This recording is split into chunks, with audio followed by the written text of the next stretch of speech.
ইনি হচ্ছেন কনফুসিয়াস। ইনি চীন দেশে জন্মগ্রহণ করেছিলেন খ্রিস্টপূর্ব 551 অব্দে। ইনি একজন দার্শনিক এবং শিক্ষক ছিলেন। সেই সময় যে কথাগুলি বলেছেন এখনও এই কথাগুলি সঠিক। কথাগুলি শুনুন।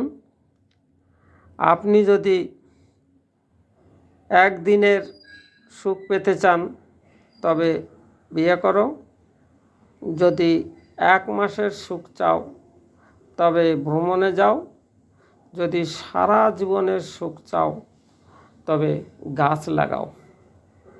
দেখুন সেই সময়েও উনি গাছ লাগাতে বলেছেন। দেখুন কত দূরদর্শিতা ছিলেন উনি। দেখার জন্য আপনাদের ধন্যবাদ। ভালো থাকুন।